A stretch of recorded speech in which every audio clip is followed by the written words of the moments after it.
Good evening, everyone. A warm welcome to all of you. Today is the fourth day of ongoing 5 day certificate course on blockchain. Myself, Prachi Negi from CA Sansaar. Starting with the fourth day, we have with us our guest speaker, CA Shailesh Churiwala ji. CA Shailesh is the founder of R2I2 Labs, an innovative solution lab researching problems in AI, IoT, and blockchain. He primarily works on designing novel works solution for the finance ecosystem. Prior to starting R2I2, Shailesh worked at Deloitte and Godfrey Phillips. Shailesh is a member of the Institute of Chartered Accountant of India and commerce graduate from Delhi University. We have also with us CA Vivek Khurana ji, founder of CA Sansaar. He is contesting for Central Council election of ICAI holding on December 2021. I request you all please give your support and vote for him. Now I would request him to give a welcome address. Thank you very much, Prachi ji and CA Shailesh Churiwala ji, speaker of today's fourth day webinar, and very good friend of mine, CA Prachi Negi ji, all other respected member of the profession, ladies and gentlemen.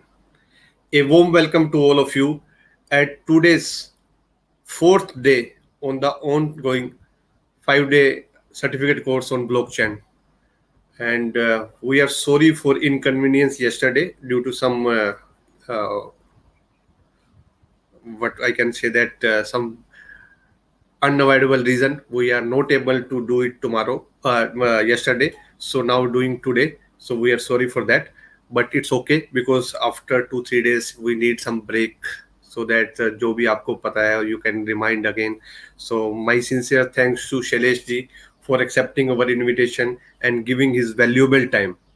He is really means when I was doing the blockchain course at that time also from the ICI, he was the speaker at that time. So you can say that he's also my guru, my mentor. So thank you, Celesti.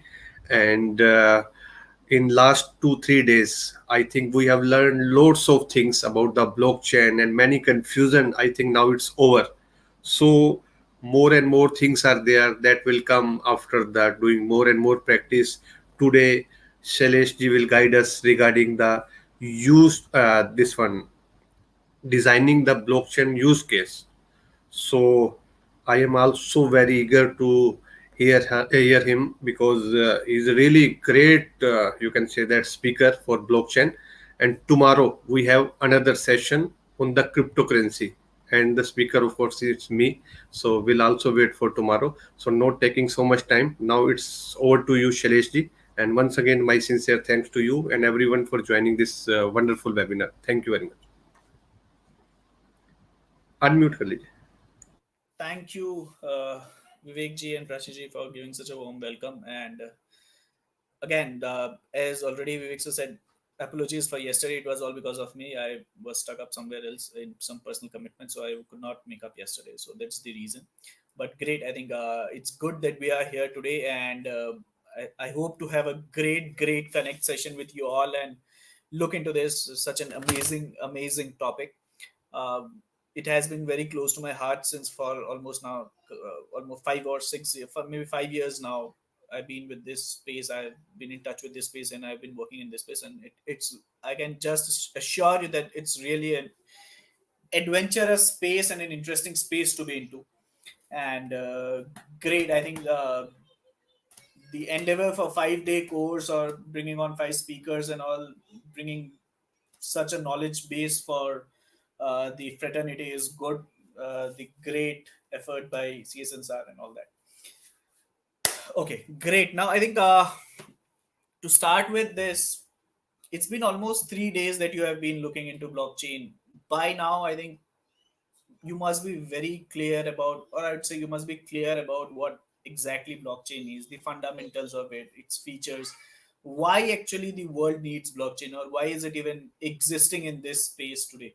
uh, कल सुबह अगर हम उठे और सुने कि अगर blockchain नहीं है तो what will happen, मतलब क्या हो जाएगा, क्यों है, क्यों ये एग्जिस्ट क्यों करता है. So I think you must be clear on all those aspects and assuming taking a liberty of assuming that these all things are being taken care of, and you all are very clear about all these things.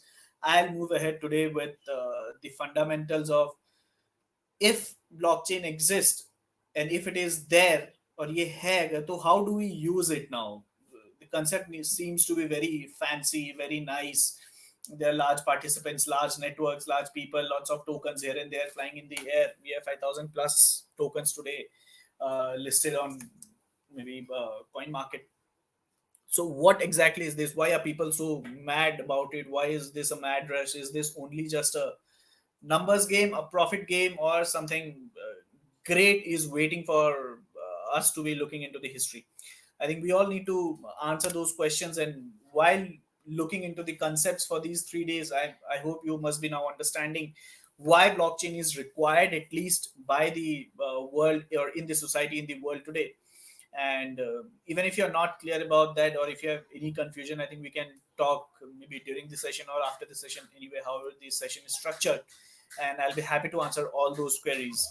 uh, as we move ahead, like looking into how to design a blockchain case, we'll again keep on answering many questions. I hope most of your questions would be answered as soon as we understand finally, like how to start from scratch and design a blockchain use case. uh, Now when we come to this session, like designing a blockchain use case, obviously since we are finance professionals, we won't go into that details of like how to program it, like how to write the code, etc., etc., and all those is not at all our domain, and we're not going to touch this. But there's a study which indicated that 80% of the, for any blockchain project, if it takes 100 hours, 80 hours is something which is contributed by the business people, and 20 hours is something which is contributed by the tech people or the developers, I'd say. And so how to contribute that 80% or 80 hours of a 100-hour project, we'll look into that today.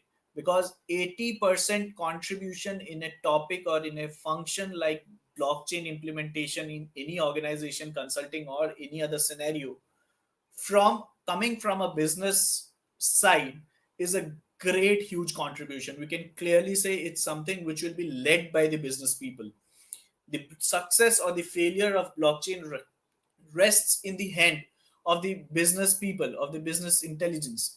So to contribute to a project for any blockchain implementation, if 80% is the chunk that we as a business experts or as a business people are coming into the board, will have to understand what is it and what needs to be contributed from my side.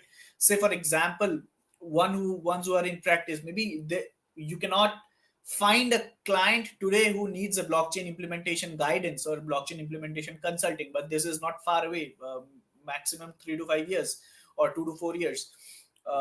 You might find somebody, like people come to you today for income tax consulting, you might find clients post 2 years, or we don't know how the time runs away in tech, coming to you and saying that I wanted to join this network of blockchain for my business. Is it a good idea to join this network? So these are some of the questions which will be posed on you. uh, I wanted to join this network. This is the terms of the network. Is it favorable to my business, or is it in lines with my business policies or my business practices? Should I join this network or should I join the other network? You'll have three networks in front. How to choose option A, B, C? So these are some of the questions you need to validate when for the ones who are in practice. Ones who are at the enterprises or who are in the professional services firms, or working as a CA in organizations, very soon you'll be looking at some supply chain functions or supply chain blockchain networks popping into the organization. You might find supply chain people coming to you as a finance people, if I join this, is this the benefit which is being promised by the network? Am I expected to get that benefit in terms of cost, in terms of my pricing, in terms of my credit period, or other purchase parameters or procurement parameters? So this question can be posed to you. You can be posed with questions like, can I share this information from our organization perspective into this network? What is the risk and what is the reward for sharing this information in this network?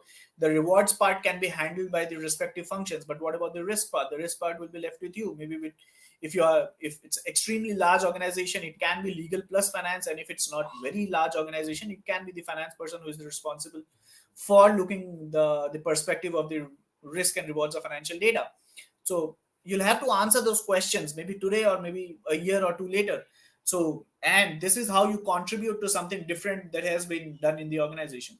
Apart from all this, these are answering the questions. Apart from all this, if you have something in your mind, if you have some great idea, great knowledge about this concept, you may someday go and propose to your management or to anybody, from even from a small implementation perspective, that we are facing these kind of problems. So why don't we try bringing out a solution with this, bringing out a solution which can have a component of blockchain. Obviously, we should not look from a perspective ki blockchain लगा देते हैं, now let's go search a problem. This should not be the attitude. We need to understand where blockchain can be fitted, where it does not fit, what is an apt situation to be into a problem where blockchain can be a solution for it.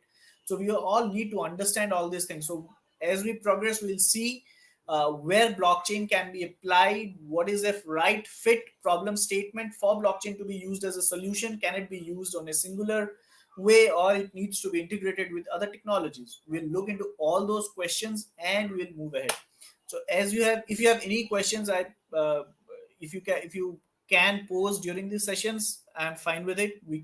I can choose to answer it within the session, or if I feel that no, it's better that we answer in a collective manner at the end of the session, I'll do that. But if I find some interesting questions, I think we can do that in the middle also. So this is how we'll structure our session for next some time. And moving ahead now with this. So the first thing, if this is the answer, like we need to find the question, but this is not the right way we approach to any solution. Generally this happens, we get excited with any new thing, any new technology like blockchain. Oh wow, this is a real fantasy, बहुत ही सही चीज है, बहुत fancy है.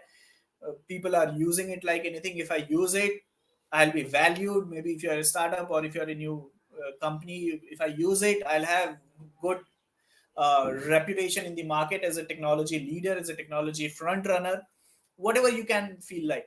But how to use it or why to use it, even मतलब even before how, we need to come to like why to use it. मैं नहीं use करूंगा ब्लॉकचेन, क्या हो जाएगा? There is nothing wrong in not using a blockchain. We'll have to first identify whether blockchain is required for solving a particular problem or not. This happens generally very frequently, or in large number of cases it happens. When we learn new thing, we get so excited about it. For every problem we directly see, yeah, this is a blockchain fit case, ये blockchain solution है ही है. So we'll look into a couple of parameters, like 4 or 5 parameters, which you, with help of which you can at least filter out whether this can be used as a blockchain problem, can be targeted using blockchain or not. So before we get into the details of designing a blockchain use case, a few design thinking principles, like when we design a solution, what needs to be kept in mind. Obviously, identify signal and noise from the hype. There's a lot of hype around going on blockchain, although the hype plateau is now a little bit of settling down, but still there's a lot of hype around it. So first you need to figure out from your own research whether the information, the news, the article, the value, the data point, whatever you're referring to is a genuine data point or not. The first and single most important thing for the entire solution designing. And it applies not only to blockchain, it applies to any problem statement that we target in general life also. Second, like, this is a tool. Blockchain is not a complete solution. Blockchain is a concept. Blockchain is a fundamental. It's not like this is a tool and we can go and do anything out of it.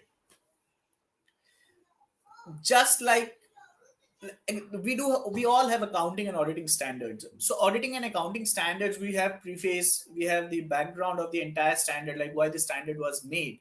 So blockchain fits in this category, like this is the background of a new fundamental concept that we are talking of, and this is the background of the infrastructure or the outer boundary, outer case of the entire system.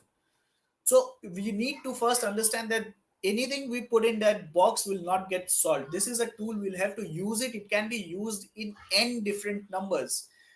You cannot define the numbers in how many different ways it can be used. Everybody will have its unique cases, unique use cases. You can use it in conjunction with other technologies. You can decide not to use other technologies with it, but that is a very, very, very rare case, because at the end of the day, blockchain is nothing just a database. So for a database to be there, first you'll have to have client interfaces, you'll have to have information collection systems, you'll need to have processing engines, then you'll need the database. So finally, blockchain comes as a database.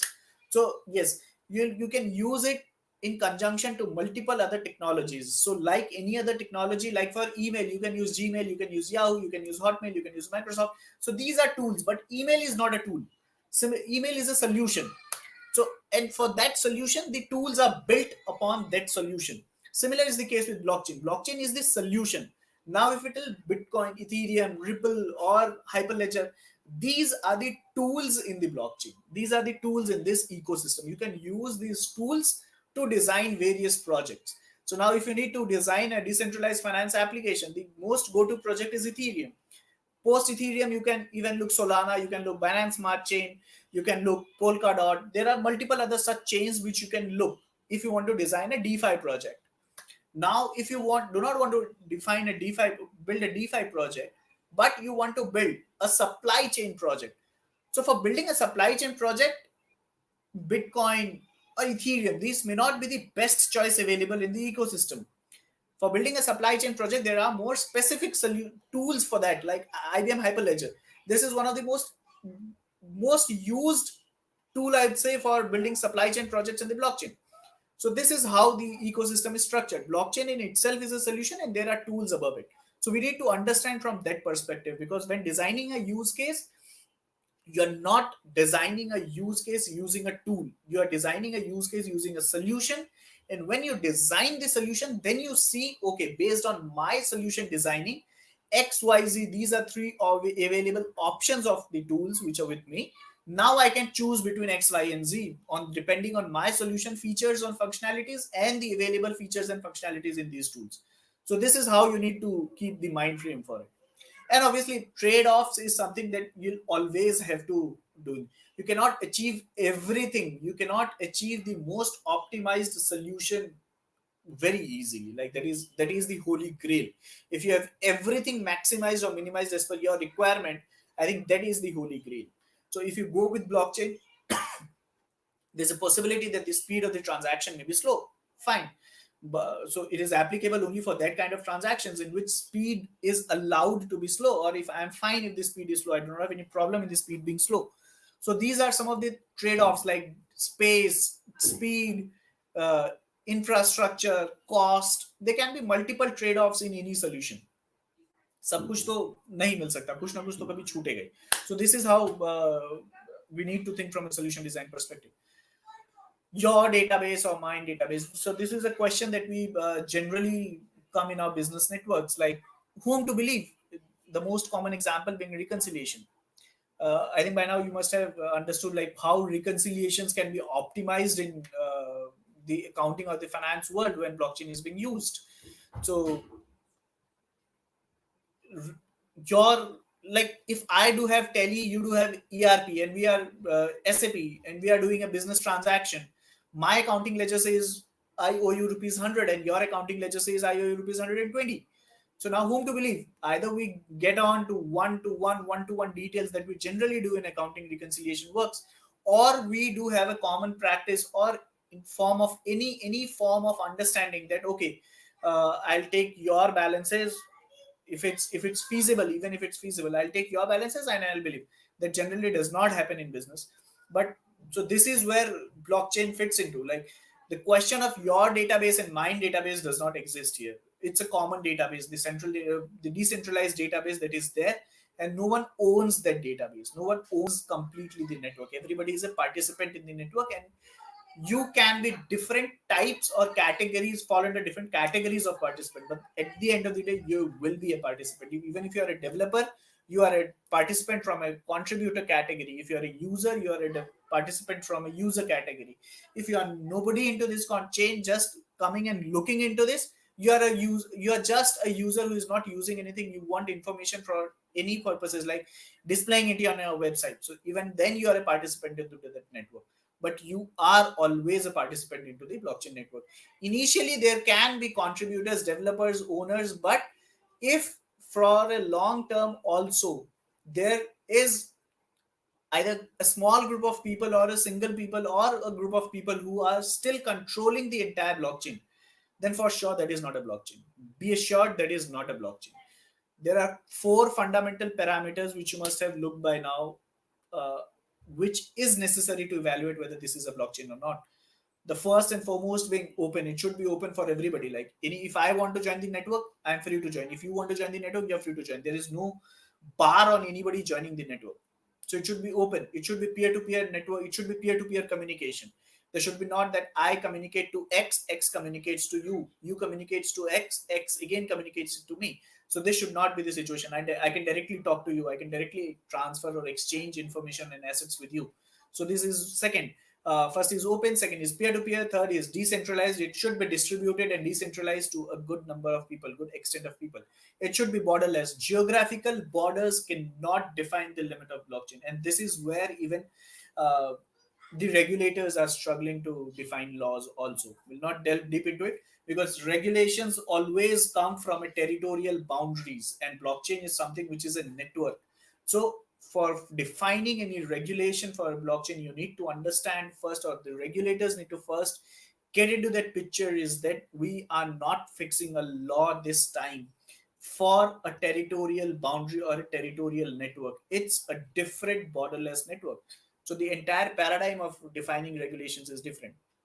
Okay, so it should be any to categorize any network as a blockchain or not. You need to first evaluate from a perspective whether this is open, whether this is borderless, whether this is peer to peer, whether this is decentralized and distributed, and the last one, it is censorship resistant. Like nobody can come and say, okay, you did this, so I'm getting you off from the network. So this is not a feature or a functional, I'd say a mandatory feature of a public blockchain. So this is how you evaluate a blockchain. Like if somebody is controlling entirely the blockchain for a good number of time, then you can clearly say that no, this is something which I don't need to touch. This is not a blockchain. You can touch it from a different perspective, but not from a blockchain perspective. That does not result out into a blockchain. So this is some of the principles that we'll keep in mind while we design the solutions, because we know that blockchain cannot be always an answer to all the problems. Blockchain cannot be an answer. Blockchain is just one single solution available in the gamut of so many solutions available at this point in time. Blockchain is something which is there. It provides some of the features, some of the functionalities, I'd say, that blockchain provides, and this is only for these kind of problems blockchain fits out to be a good solution. If we need to prove the audit trail, if you need to have a provenance, if you need to have a consensus or an agreement between multiple parties which are not known to each other and which are not generally trusted by each other. So this is one of the very important feature or very important requirement that blockchain is able to fulfill very precisely, the consensus part, that it is able to get a complete concurrence of all the parties available into the network or participating into the network without getting into clashes, and something which can be abided by the entire network. So this is one of the most important feature. Consensus. Second, immutability. Data cannot be changed. Finality, because the data cannot be changed, and once into the blockchain, always into the blockchain. You know that this is the final data. If you are extracting something out of the blockchain, you know that yes, the moment you extract it, you know that yes, at this point in time, this is the best available data or information available in the ecosystem. There is nothing which is hidden from you. It boosts trust, because this is something which is always, if already there is a trust between the party, I do not need a blockchain. One of the most important parameter, if already there is a part trust, why do I need a blockchain? Okay, we'll delve into this. uh, why do we need banks for, on a very raw purpose? Because I don't trust you. I don't know you. If I give you money, tomorrow I transfer, say, suppose 100 rupees to your account. Tomorrow you may come up and say, no, you have not transferred it. I did not get your money. This is why if I give you cash and I do not, it is just equivalent to giving you cash and not taking a receipt. So I transferred money. How do I prove when somebody asks me that you have actually transferred the money? So bank came into the picture. This is how banks were born generally. Like, okay, you send it to me, I send it to him, or I am there in between. You send, I am the central record keeper. I'll keep watch on every transaction you do. And whenever anybody asks whether you have sent it or not, I'll show my records, my systems, and people will believe me because I am the central record keeper. So, this is why banks are needed. So, to remove these barrier of bank was the sole purpose of Bitcoin coming into the picture, like removing the central authorities and creating a trust among the participants who are transacting. So it is presumed that generally when business happens, the business is happening between the untrusted parties. And since the business is happening between the untrusted parties, we need something which can boost trust between the parties. It can be for information exchange, it can be for asset exchange, or it can be for value exchange. So blockchain is that solution which has the capability to boost trust when it's being transacted between multiple parties, when there are multiple parties into that business. Quick dispute resolution, okay, this is not a functionality, I would say, or a feature of this, but this is a corollary out of this. When these are when above criterias are met, there is no point, or there is no chance that a dispute can prolong very for a large number of days or large number of time, because I do have everything clear with me. I have an immutable data, I have a consensus, I have audit trail provenance for the perspective, and I have a final data set. So there cannot be any dispute reason for dispute. So these are some of the features that we find in blockchain, and these are the features that we should target to understand or to evaluate whether the problem is a blockchain fit problem or not, whether I should even think of applying blockchain or not.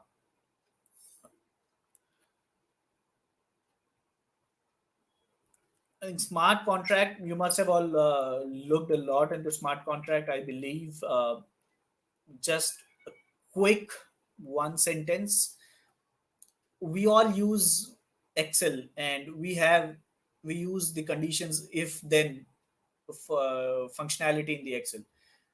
Think of smart contract of exactly if then functionality of the Excel. If this then this, if this then this, you give a command to Excel by writing a formula in the formula bar. Here you write a simple piece of, I'd say, code, or whatever you can say, a simple piece of rule. I won't say code. You write a simple piece of rule, the developers convert it into code, and the network understands only that single piece of rule that you wrote, or multiple pieces of rule. Only understand, the network understands the rule that you wrote. If this happens, that happens, exactly this. Now, if and that, this is your imagination, what you can do with blockchain. The world is still very raw, the concepts are still very raw, and it has huge potential of changing things or doing great new things. So it's up to you. I won't say these are the examples and only this is possible. This is up to you. You can think of anything. NFT is a great creation out of that. Now you cannot imagine what NFT is doing these days.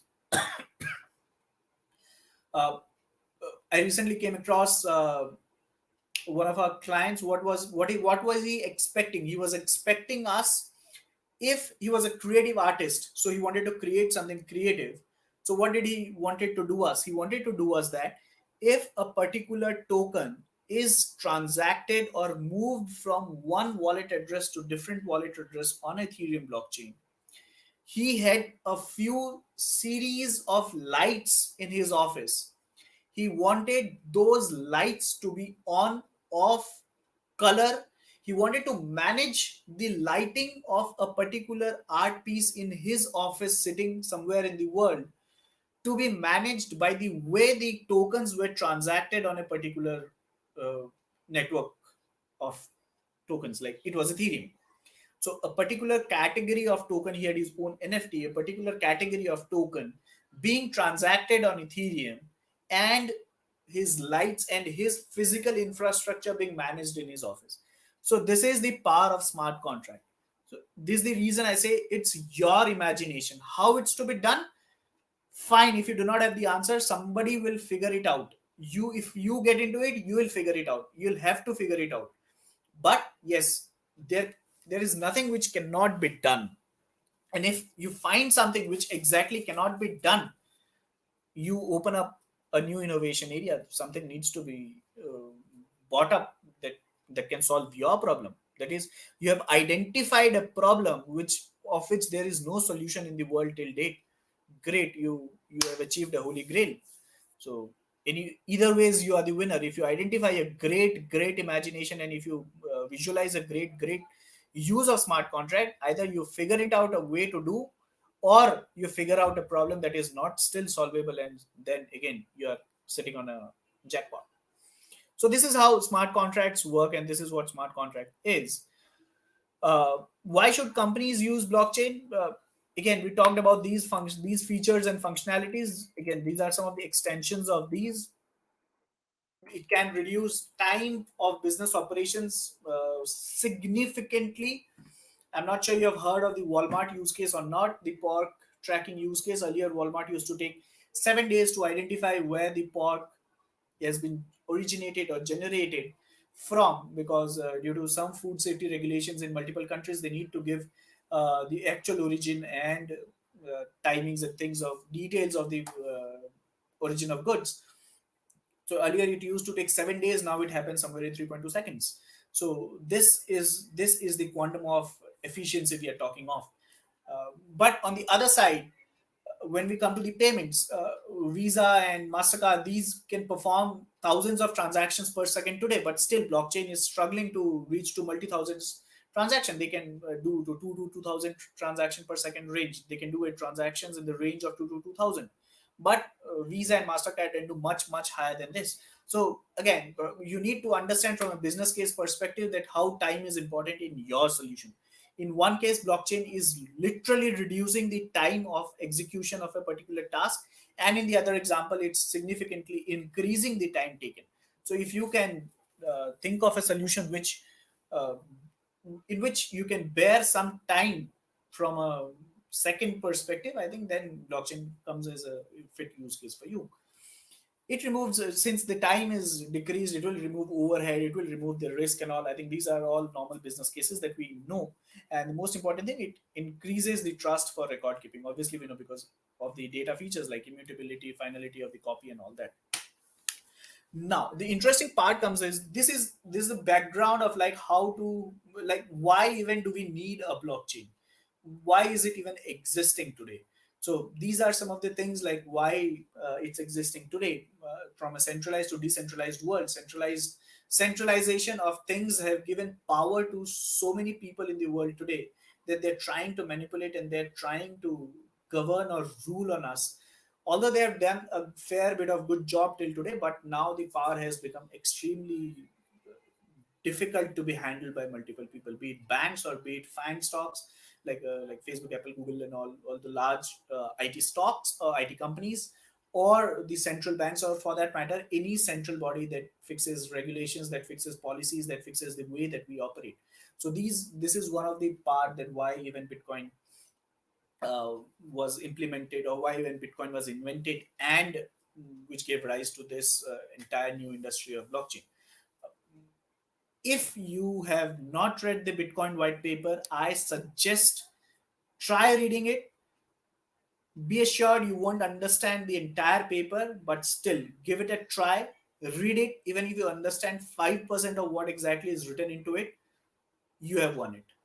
Because this is not something for us to understand in a complete manner for 100% perspective.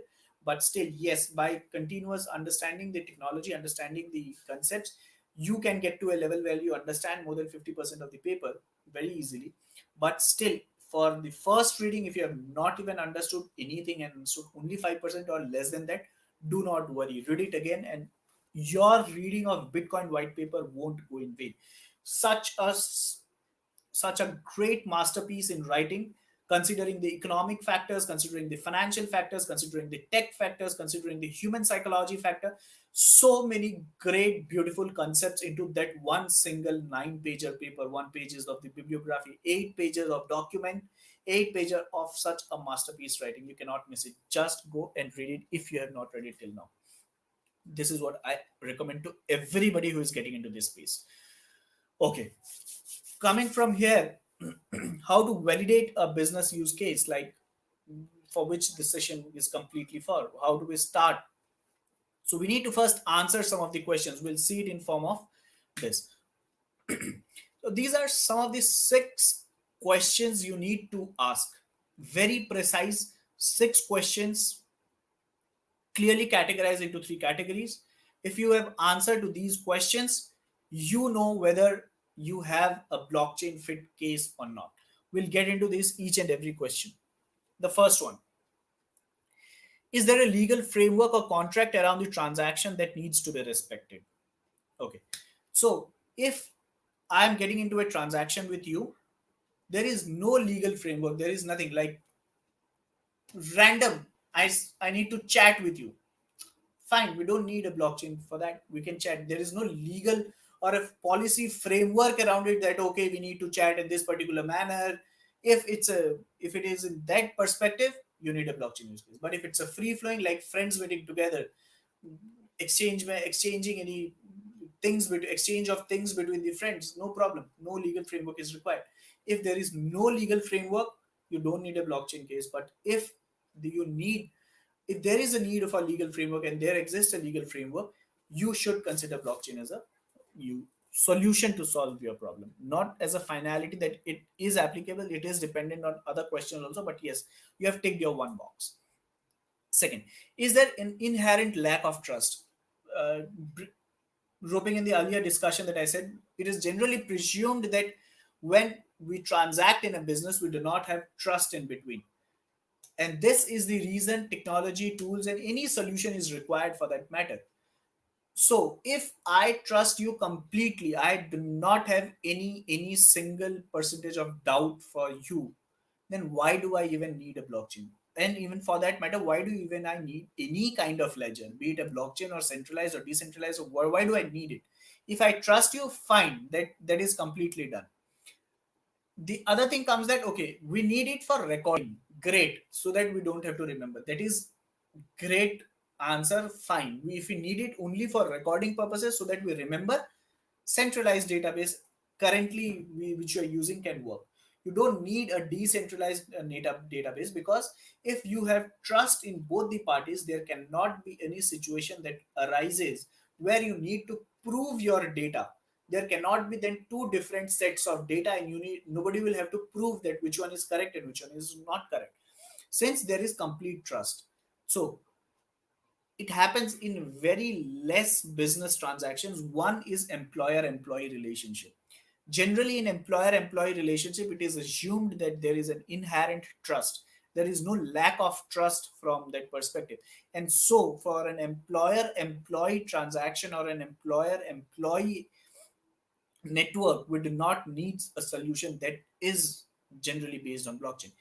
It does not mean that there cannot be any use case for employer employee relationship. There can be, but in a general sense, in employer employee relationship, blockchains are not required. Just to set you an example for this. The next question: can your transaction wait? I already mentioned for the latency of time. If in the payment processing time, as I mentioned, Mastercard, you cannot wait for even 1 second. You want it to be in a fraction of nanoseconds also. This is how the transaction speeds are today. But if you want to track the origin of any goods, it's fine if you get the answer in 10 minutes. No problem. Today, if you want to track the origin of goods, it can take you a number of days, or it can take you huge efforts. But if by using blockchain, you can get it by, in suppose 10 minutes, 5 minutes, 15 minutes, depends on the use case. It's fine. So you can wait there. So if your solution or if your problems per se can have certain latency in time, fine, you can think of a solution that is based on blockchain. But if there is something which is really required in a highly real time environment, you cannot wait. If you wait for even fraction of a second, There can be something which is not favorable for your requirement or favorable for your business. Then you need to be clearly stepping out of the blockchain ecosystem. Now, the fourth one, is there any need for more than a few parties to record the transaction? Great. You and me, we are there, two people. Do we need a blockchain? Two people always. There is no third participant, no third element into our transaction. Only we two will ever talk. We don't need a blockchain for that. We can have a system to which we both can have easily access. It can be a centralized system.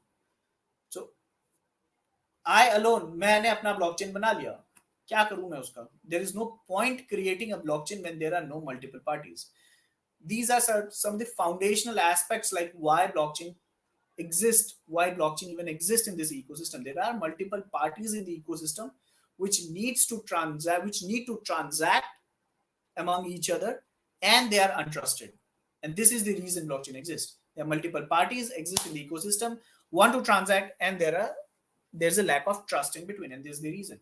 So if there are no multiple parties, a couple of parties, there is no point getting into.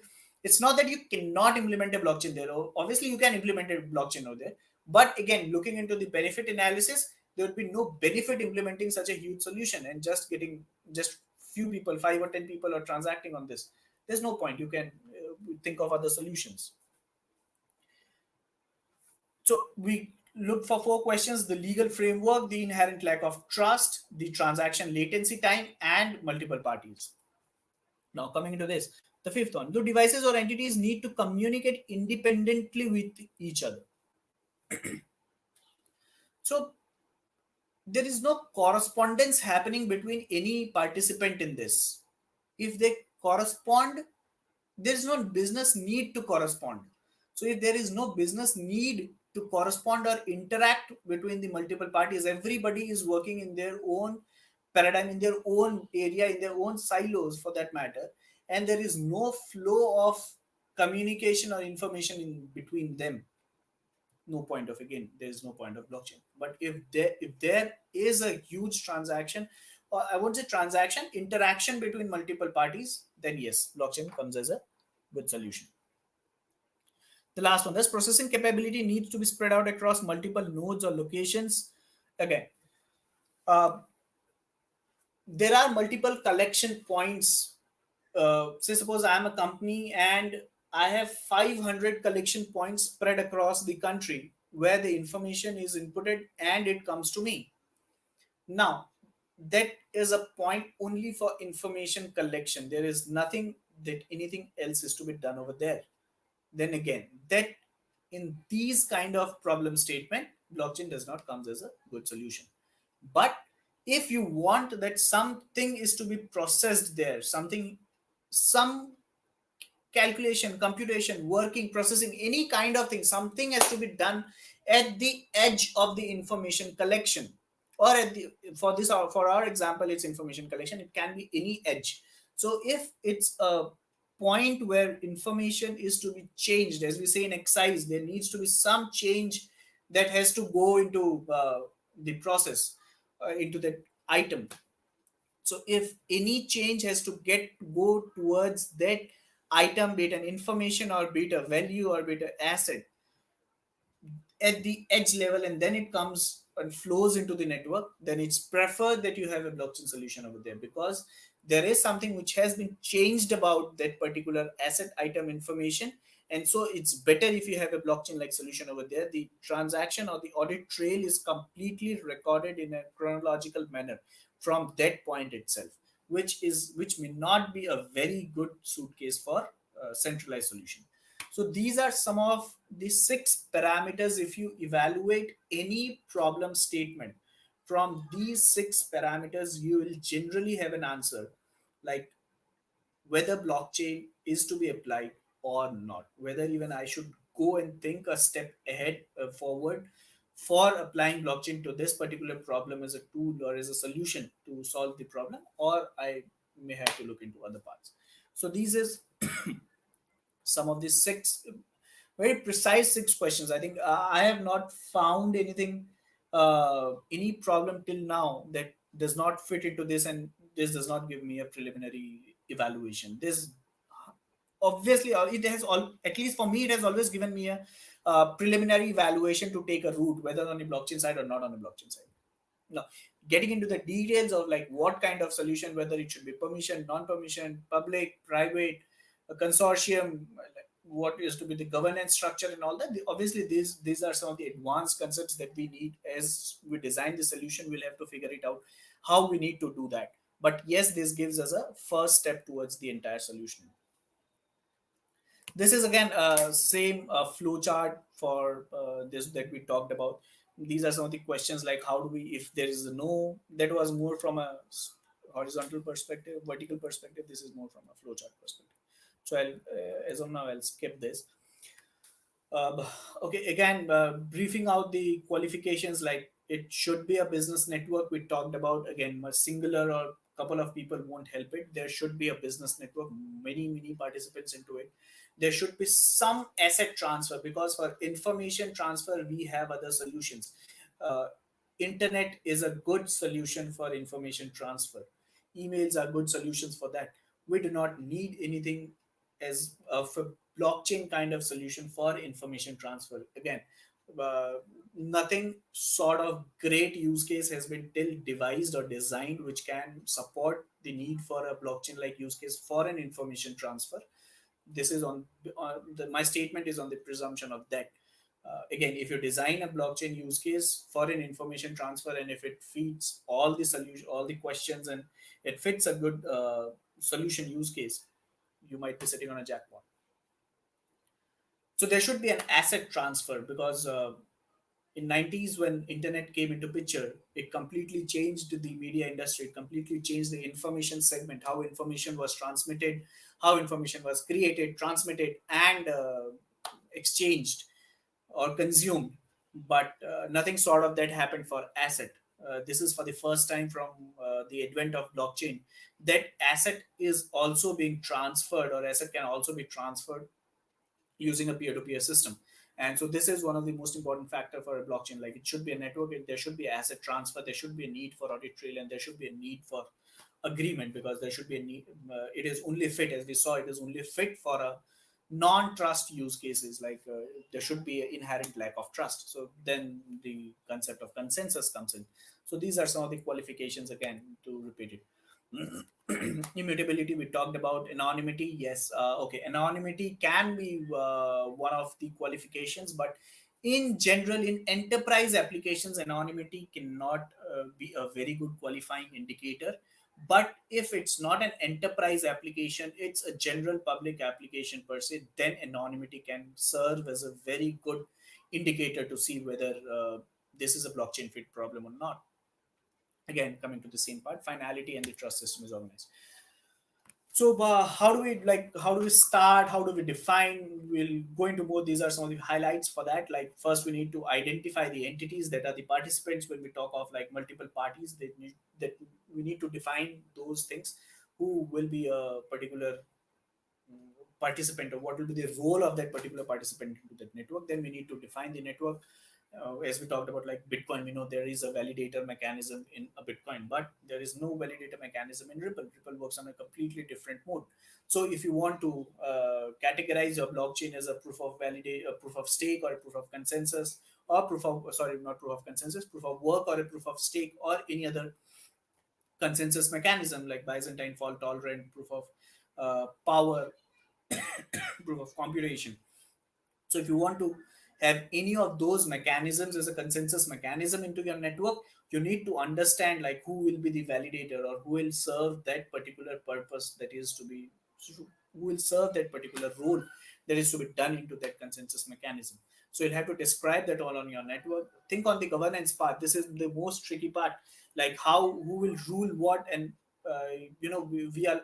we as a humans are all selfish creatures, so we need to have some benefit out of it. So this is very critical part, defining the governance and defining the economics part of the entire chain. This is where most of the blockchains fail. So this is very interesting to be defined, and very challenging to do in the same part. Again, defining the data, what are the data that will be transmitted to blockchain, what will be the asset that will be transmitted to blockchain, how will that be recorded, and all that. So this is how you need to like define the participants, define the network and their roles, and define the economics and it's more known as token economics or the governance part, and define the flow of data. So if you wanted to completely define a blockchain, first you look who will take part, what role do they execute in that network, why will do they execute that particular roles that you have assigned on this step two, and fourth, when they execute, what will be transmitted, what will be exactly transmitted into the network when they execute the role that they have been assigned to. So who executes, what is being executed, why is being executed, and how it's being executed. So if we answer these questions, I think you can answer, you can start your journey towards designing a blockchain solution. Okay, now little bit of like how to develop and implement a solution. This can seem to be a little step ahead of what we are today, but till now what we have discussed is that how do we identify whether the problem is a blockchain fit use case or not.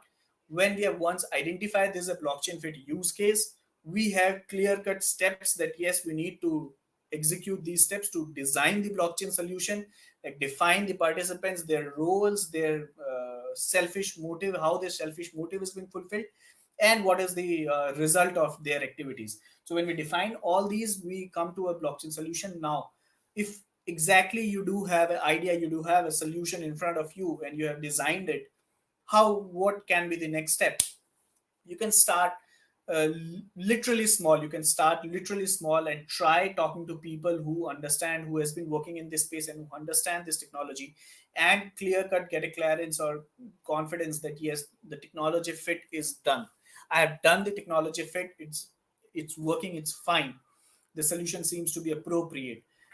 Again, coming again and again, I have been talking about these things so that we are clear on what we're talking, like from a provenance perspective, from an immutable perspective, from finality perspective, and real time and compliance data and all that. So we know that yes, these are the things that has been proven when we talk of a block solution.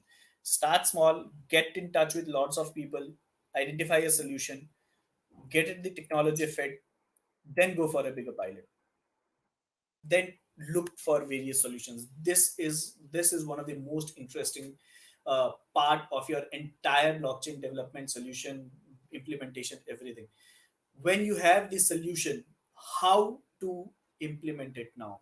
So this comes the tool part. Here comes the tool part. You have used the box of the blockchain to design a solution inside it. Now you need to identify one tool or a couple of tools which you can use to design the entire or to build the entire solution. You are now lost into the sea of information. You try finding blockchain tools today, you'll get companies which deploy blockchain in seconds. You don't have to write a line of code, just drag and drop, design your solution, use their components, the blockchain is deployed. Okay, where is it deployed? You have thousands of solutions today, options today, where you want to deploy your blockchain. You can deploy it using a Bitcoin network, you can deploy it using an Ethereum, using Cardano, using Polka, using uh, Solana.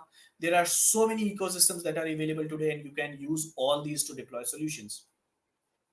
What kind of solution you're deploying? Obviously, it is dependent on that. If you're deploying a DeFi solution, you're deploying a supply chain solution, you're deploying a payment solution, you're just deploying a royalty kind of solution, you're deploying a intellectual property, you're deploying a solution to manage the intellectual property. It completely depends what you're doing. Or you're just doing an accounting application, you're just doing a compliance application, you'll have to figure it out.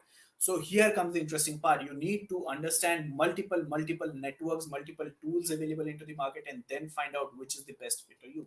This is how you do a bigger pilot. When once you do the pilot, then you come how to this is again at a very later stage. When you are able to implement it, then you drive for the network adoption, and then you define your future vision. So this is something which is this is how you assess why blockchain is does even exist in the ecosystem, why do we need it, and whether any problem is fit for blockchain or not, and if it's fit for blockchain, how you can move ahead, and what are the questions that you need to answer. I think if we keep in mind these four steps very clearly, this is something which can help us designing a solution also, and taking it forward also. So I think this is where we can stop for now and take on the questions, so that we uh, how to go about it, Prachi? If I want, how much time do we have now? So It's we as per your wish. Few questions are there. So it's as per your Okay. wish. Okay, so I think now we can take the questions, and if again time permits and everything keeps fine, I'll touch upon some other aspects also. But first, now let's take question. Okay. Yes, Prachi. Okay, if the we network is have free and the okay, shall I read? we have Yeah. Okay. Okay. Yogesh. Please.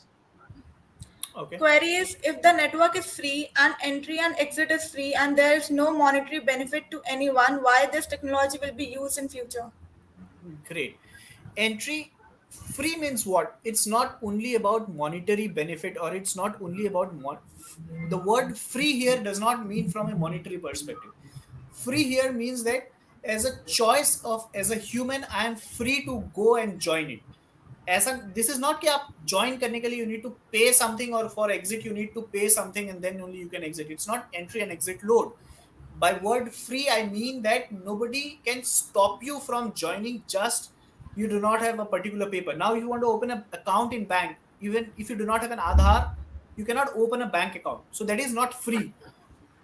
In population of 7 billion, there is around 2 billion people who are unbanked, and if you look into the reason why they are unbanked, just simple reason, you'll find many people living in US or other countries where they do not have a bank account. Why? Because their birthplace is Iran or their birthplace is Iraq. They have never been to Iraq after their birth. They have been living for decades in other countries, in the developed countries, but still they are not having a bank account, only because they were born in a country which these developed countries do not subscribe to or do not like to. So this is what I mean when I say free. We have Ganesh Mule. You told that blockchain is not compiled solution. Please explain. Okay. As I said, let's take an example. I build a blockchain to track the origin of my goods. I build a supply chain blockchain. Blockchain, how will that solution look like? I'll have somebody entering data into a system, anybody. Then once the data is entered, I'll have that data processed in a particular manner or any manner. Some work has been done on that data. Maybe some report is generated, maybe some decisions are taken on the basis of that data, maybe some alerts are being generated on the basis of that information that came into that system. And then finally what happens is that the work gets executed.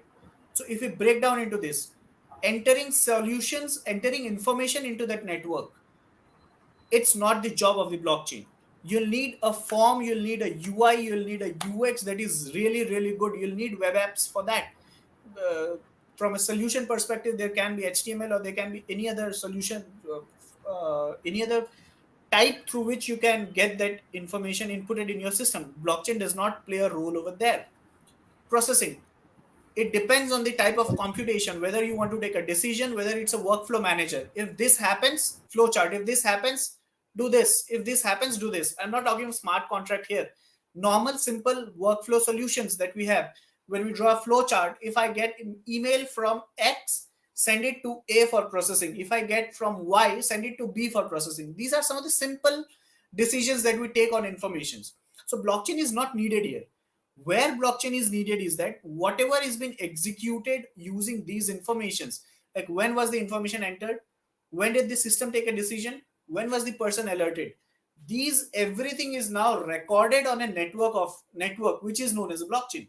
So blockchain provides a layer of a database or a record layer, but to get all those informations onto that network layer, blockchain does not serve the purpose. Blockchain serves the purpose of a book. If you want to write something into that book, you need to open it, you need to have a pen with you, you need to have the content with you that you need to write. Only then you can write something on a book. So this is the reason why I say blockchain is not a complete solution. Great. Can blockchain be hacked? Perfect. Uh, See, I won't say blockchain can't be hacked. We'll understand it in a theoretical and a practical aspect. Theoretically, can blockchain be hacked? Yes, theoretically, blockchain can be hacked. To this, we need first, we'll get into what is hacked. What is actually hacked? Hacked means taking control of something. How I'll simply put it, not going into much technical part. Taking control of, say, suppose your asset. I've hacked your asset. If I control your asset, I have hacked your asset. This is what. Now, can I take control of your assets? Say, suppose, can I take control of your house you are living now? Theoretically, yes. Practically, can I take it? No. Multiple reasons. You have a paper for it that proves your ownership and your authority. You are already living into it. You control the entry and exit of that house. Just keeping it to two reasons. These two reasons, practically, I cannot take the control of your house. Now, coming into the other part, I can put a gun on your head and I can say that no, I need your house. Again, practically, I do have a feasibility that I can take control of your house. Now, applying these cases on blockchain. Theoretically, can we take control of any blockchain, or can we hack the blockchain, or can we act as a bad participant into the network so that I maximize the gains of mine using the network resources? This is what blockchain hack means. Can I do that theoretically? Yes. But can I do it practically? No. How? To do that, there is a consensus mechanism in all the blockchain. There are multiple ways how you can reach on a consensus mechanism. Like Bitcoin works on a proof of work mechanism, Ethereum works, now Ethereum is planning to work on a proof of stake mechanism. We take two examples, proof of work and proof of stake. In proof of work, be it from any mechanism, proof of work or proof of stake. Say, suppose I say 50% of the people, till the time they agree to something, nothing can be executed on that network. This is how the code is structured. Till 51% of the people agree to a particular activity on the network, no activity can be executed on the network. So, if a network is running across the world, for example, Bitcoin network, where there are millions of users, if you can bring those millions of users, 51% of those millions of users to your side and act and perform according to your wish, you can hack a blockchain. But practically, this is really, really difficult. This is the benefit of decentralized applications. Since it's decentralized and distributed in such a huge, huge geography that you cannot assemble a decent or a significant amount of users to act on your behalf. And this is the reason you cannot hack a blockchain practically. And this is the reason there has been no case as of now. There was only a very, very small cases, like Ethereum was once hacked and Ethereum classic fork was done for it, but it was very quickly rectified and there was no harm that could be done. Whenever you listen the newses or read articles for hack, these are mostly or almost every time it's related to an exchange being hacked, not the network being hacked. Exchanges work on completely different philosophy. These are not, exchanges are not decentralized application. Exchanges are centralized applications, and so they have the same threats as any other application have today. Okay. Hemlata ma'am wants to know, Walmart adopting supply chain management tool of IBM. Here it must have been controlled by Walmart. Then how do we call it decentralized? Okay. Uh, how it's not that it's been controlled by Walmart. Walmart has obviously somebody will come and have to deploy the network. But if you deploy the network and looking into the codes or looking into the structure of the network, if you can verify, we cannot do that. We need developers in our team for that. If they can verify that, yes, even Walmart for that matter, who has deployed the blockchain, cannot change the data once it has been entered, or even cannot delete the data once it has been entered into that system, it serves the purpose of decentralized application. This is the purpose of decentralized application. Walmart may be managing the network because the benefits to Walmart is huge, so it might be managing that. but managing is different than controlling. So if the fact is that Walmart is controlling the entire chain and the activity of the entire chain, then obviously that is not a blockchain. Then it's a centralized system implemented by Walmart, and all other vendors or all the participants are using it. But if Walmart is managing it to keep it up and running, and not controlling it, then this is a blockchain. Okay. Do we have any ERP at present which is using blockchain technology? No, we do not have. I at least do not have any answer for this because I do not find any ERP as of now who is using blockchain for it. There are a couple of accounting applications. There are a couple of accounting applications which are built on blockchain. For example, this is Abendum, Abendum. Uh, there is a Paccio, which uses blockchain for doing accounting. So this is where.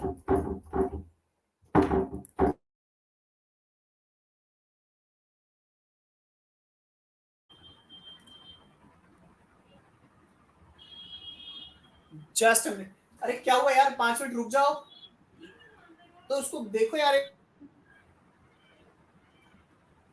Yeah. Okay. Australia Stock Exchange is on blockchain technology, but you said it does not help in real-time transaction update. Okay. Yes. Uh, how do we settle our transactions in stock exchange today? It's T+2, right? So it's not real time. When we talk problems in stock exchange that is being targeted using blockchain technology is the settlement part. So settlement today it happens on a T+2 basis, and if blockchain can help it reduce by maybe even 1 day or more than one, I think that's a good fit for blockchain use case. And the other part, why stock exchanges or why this is at least a use case for consideration in a blockchain, apart from time, the reconciliation issues that happens in settlement of one single equity transaction that we do on stock exchanges, these results into multiple layers of reconciliations and multiple layers of documentation at different levels, different entities, different organizations. And so there comes the dispute. So this is where blockchain fits into the settlement part, that it resolves the dispute, and that too on a faster basis. Okay, which are the industries where blockchain is helpful in value addition? See, blockchain is a fundamental concept which does not depend on any industry. It has to be seen from a perspective of what is the purpose that we are using it for. It one of the best use cases for blockchain till date has been supply chain. So any industry that procures a lot of raw material is a good fit for using a blockchain solution. So supply chain is there almost in every industry apart from service sector. In every manufacturing unit or any manufacturing company, supply chain is a big issue or a big challenge to be handled. So that is where blockchain comes into. So similarly, we'll have to find other functions that are good for blockchain rather than looking into industries that are good for blockchain.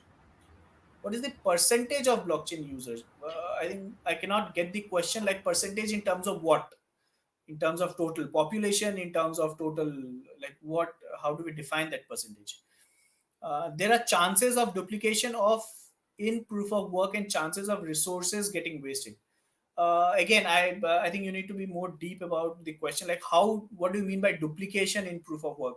I don't find any clear cut example of how duplication can be done. In fact, proof of work is something on which Bitcoin is based, and the entire theory of Bitcoin that was designed by Satoshi was from a concept to avoid double spending, because digital currencies like Bitcoin was not something which came for the first time in 2009, but it was also being experimented in 1990s, and Dcash was one of the first one.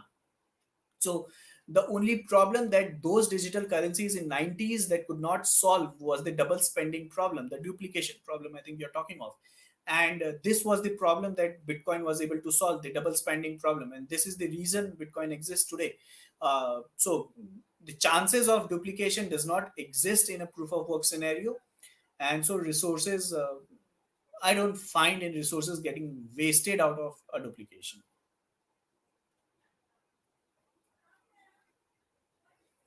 if centralized platform or server can be hacked, then decentralized server like blockchain is easy to hack. Okay, but how? So centralized, I need to attack one machine to change whatever I mean. Okay, let's get into what centralized and decentralized is. Centralized is what? Uh, my bank, say, suppose I am a customer of SBI. SBI has one server somewhere sitting in the world. And on that one server, there can be multiple backup servers. I'm not talking of that. I'm now talking of single one server, which is the operating server. One server on which all the informations of my account statements or my accounting informations are over there in that server. So if I as a hacker needs to change or need to compromise with that information, I just need to attack that single copy.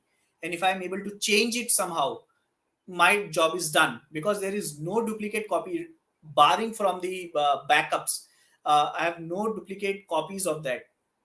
Why I'm barring backup? Because backups are not synced to operational servers on a regular on basis.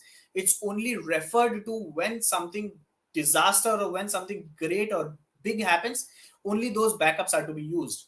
Backups are backups, these are not main things. So if I change something in my account information, say suppose now I have 100 rupees in my account. If I get into the access of SBI server, I changed that 100 to rupees 100 crores, and I transfer those 100 crores to mitigate my liability, to discharge my liabilities to n number of people.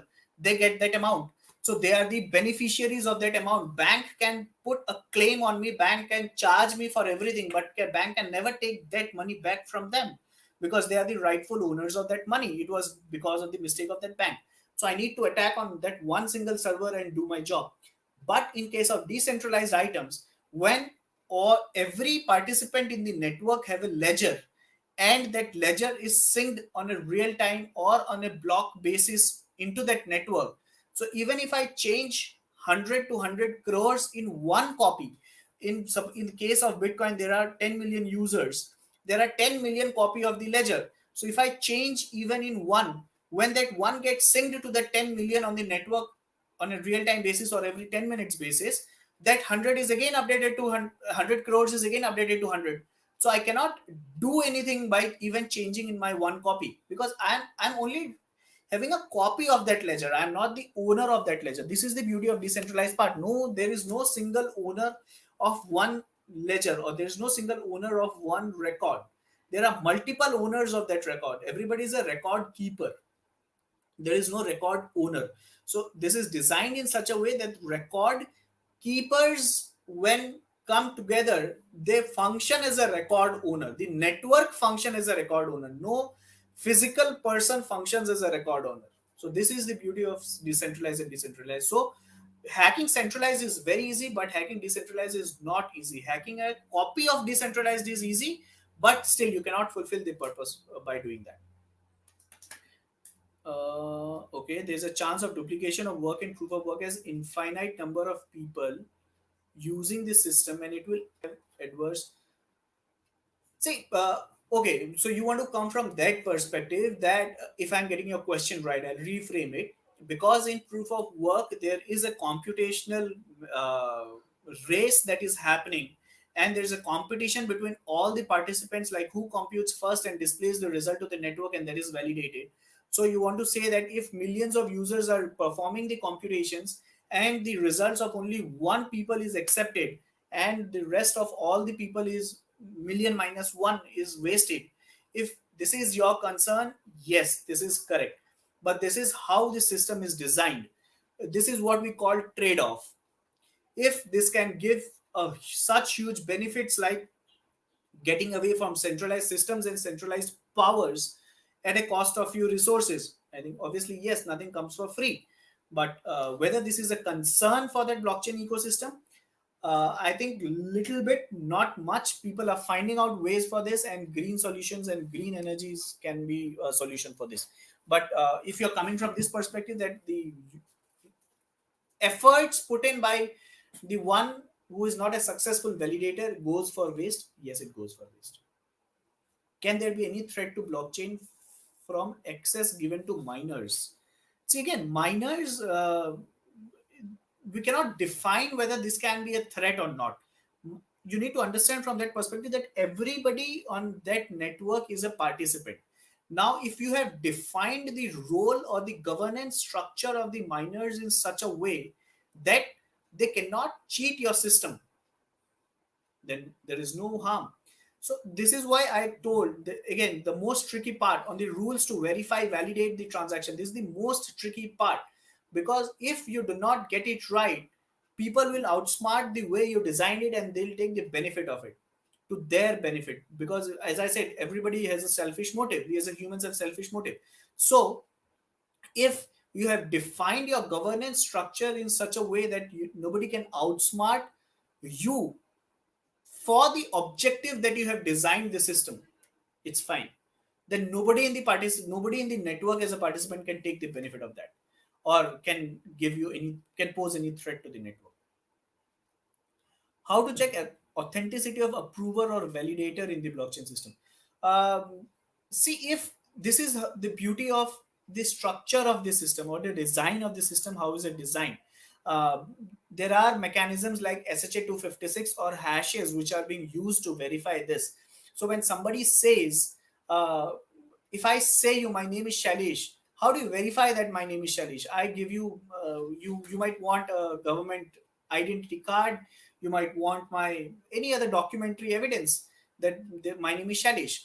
But if I give you that document, say suppose in a language that is Chinese, that might not serve your purpose, because you cannot identify, you cannot read it whether I am giving you a correct information or not.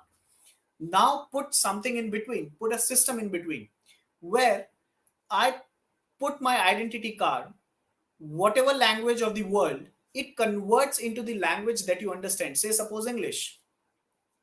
Then that system is, you are believing on that system.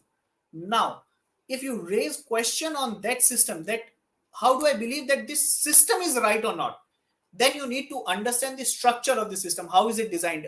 ये बना कैसे है, इसके अंदर है क्या?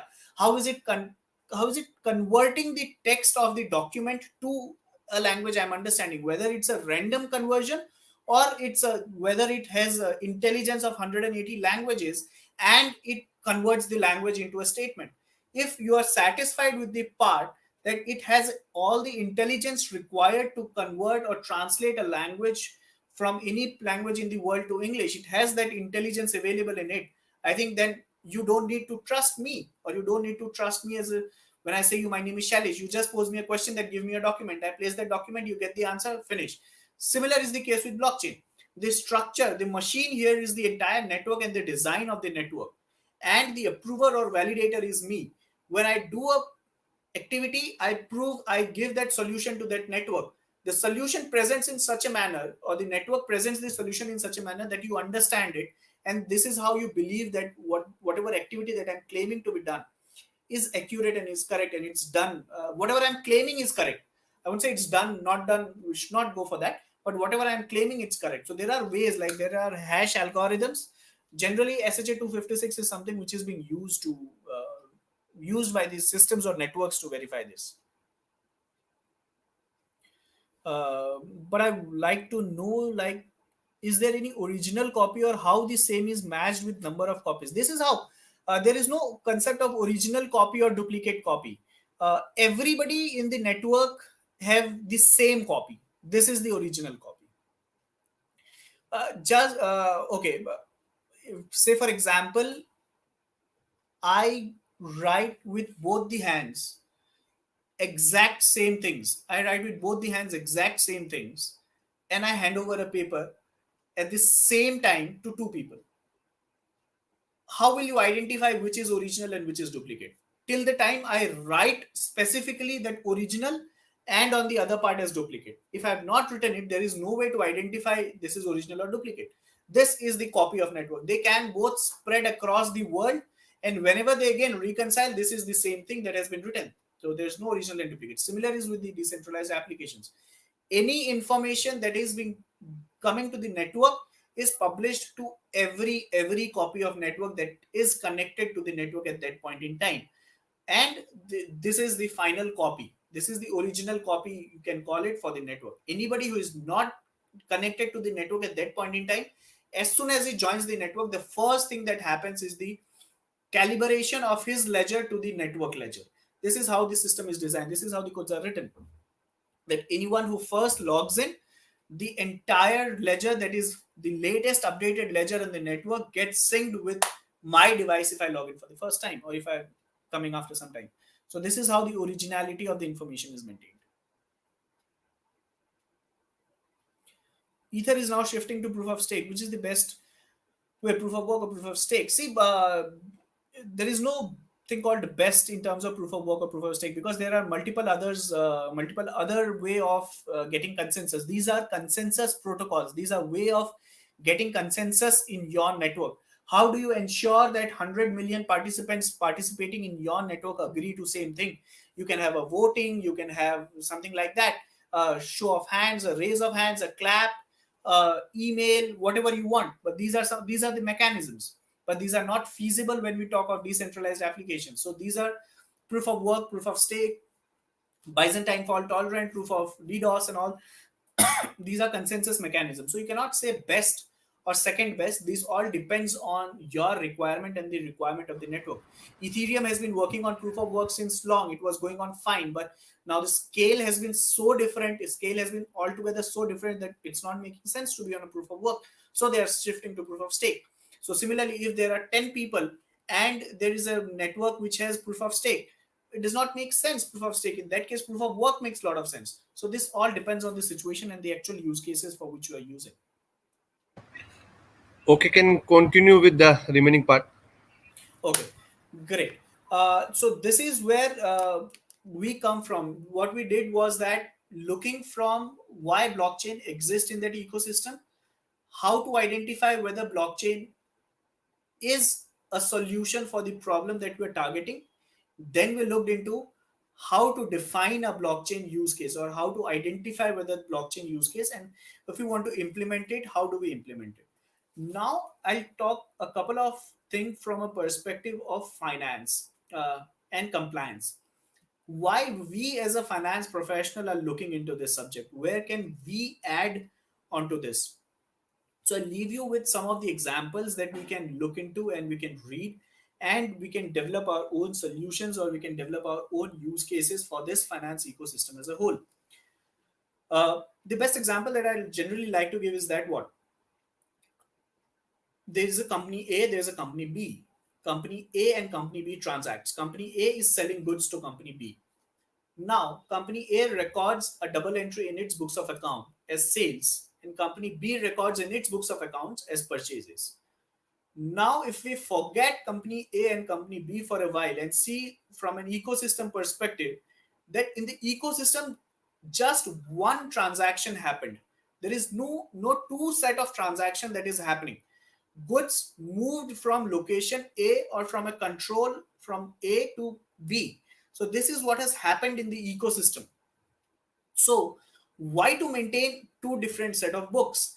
If by any means of imagination we can have one single books of accounts in which there is a double entry for sales and purchases, he records it as sales, he records it purchases. If there is a connected books of accounts in the ecosystem, theoretically cannot we save 50% of the time of the finance resources that has been deployed today. Theoretically it can be higher or it can be lower. We'll not go into that detailed computation as of now. We can save theoretically 50% of the time of the finance professionals totally in the ecosystem, who are just doing data entry things. And obviously when the time is freed, we can see great things to be done out of that. Second, uh, can we not eliminate the reconciliation issues that we generally have almost at every quarter period, 6 months, or maybe year end? Yes, we can eliminate that if we have single books of account, because there is one single source of truth. There is no two set of information available which will be used to reconcile. So the reconciliation as a fundamental concept goes away into the blockchain. Third part, uh, now come from that auditing and a regulator perspective. How easy the life of auditor can become if this is the scenario. The balances that we spend a lot of time on to ensure whether this balance exists or not in the books of accounts of a particular auditee, be it from a confirmation, balance confirmation activity, be it from invoice tracing activity, be it from payment tracing activity, be it from analytics, analysis, talking to the customer, looking into the sales, doing XYZ analysis from all around we can do. Can this not save all these times to us as an auditor? My personal opinion, yes, it can. So this is a very small example from an ecosystem perspective where blockchain can do wonders, and this is where companies or people or new startups are trying to fit in.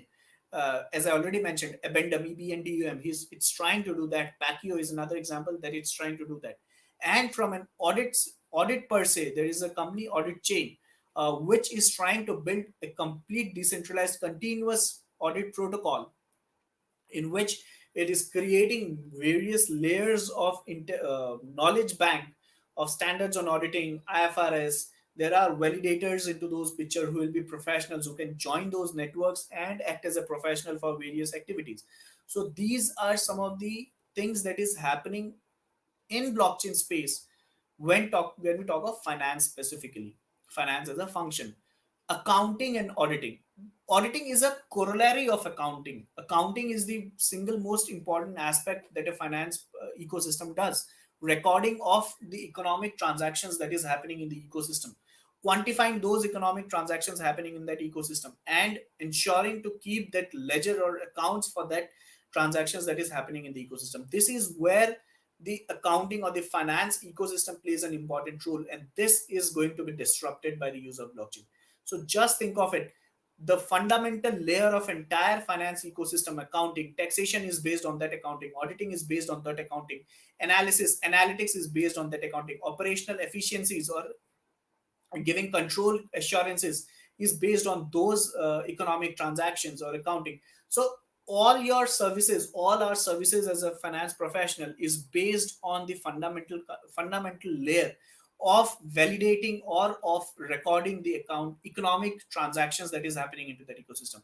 Now if the way the economic transactions are being recorded is going to change, we cannot, to our wildest assumption, we cannot assume that the above that layer everything else going to remain same. Everything else going to change, and I won't say change, everything else is going to be disrupted. So I generally do not like to call that there are changes coming up in finance or this is going to change, because this is not change. Change is what? Change is incremental. The degree of increment can be different, but it's still incremental because the fundamental underlying concept remains the same. There was SAP, there was Oracle, Zoho came in, it democratized it, it gave it cloud. Earlier people used to spend lakhs of rupees on getting SAP or Tally, on implementing SAP, and thousands on Tally. Zoho came, it gave you 400 rupees per month. That is change, that is not disruption from accounting perspective. From a delivery perspective, it can be a disruption, but from an accounting perspective, it did not disrupt. It only changed the way you do the accounting. But blockchain is not that. You won't be accounting more anymore once these systems kick in, like recording of sales, say like customer debit to sales. Like these journal entries may go away. You don't need these journal entries to be passed by a finance professional. These are simple journal entries which can be passed by the system. Only you need to say sales equal to 100 to this. If I just write in a plain statement today, I can do this. If I write in a plain statement, sales, this is a function, sales is a function, sales to, again I select a customer of this inventory for this much rupees. This is how in future we may be doing accounting, talking in terms of statement. So if something can be bought in a form of statement, the next step is something can be bought in the form of a verbal, something can be bought in the form of a voice accounting. So if I'm sitting on my system, I'm looking at my invoices. Again, when we talk of that level of automation, I won't have to invoice one-to-one invoice in the system, but still, just for the sake of example, I'm looking at my invoice, sales to X of Y for rupees 100, done, accounting done. Imagine the efficiency from that level, imagine the efficiency at that level. If these days, if this is to happen, and this is, in my personal opinion, this is surely to happen, maybe 2 years, 3 years, 5 years down the line, but yes, this is to happen. So this is the disruption that I'm talking about, and if this disruption happens, then we as a finance ecosystem will not have to change, but we'll have to be ready to get disrupted.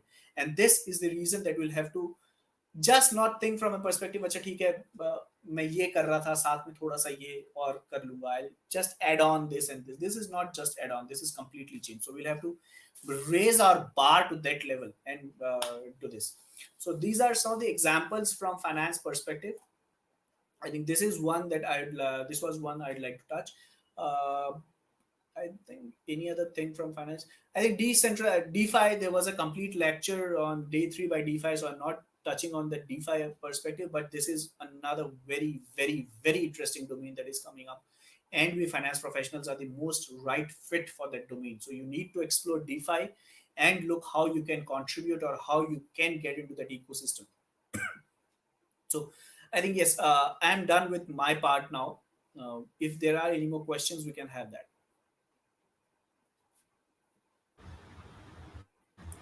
Thank you so much, sir. We have no much questions regarding. Great. Let's wait for 2 minutes. Let's wait if there are some queries there. Okay. Just a minute. Few. Uh,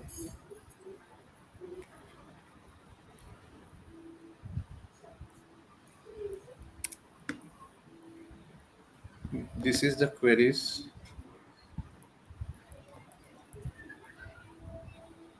So again, cost is a very, very, very vague question to be answered. It's a very broad question to be answered.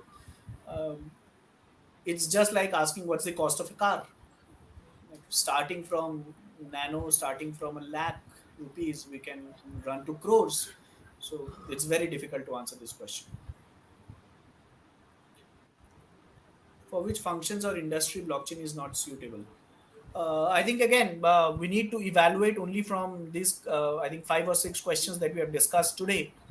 If you are able to evaluate from that perspective, I think the answer is clearly, if like latency is not permitted, you do not have a scope for latency, you do not have a trust issue, you do not have multiple parties to enter, then this is not a fit use case. You can identify the functions and industry on that perspective.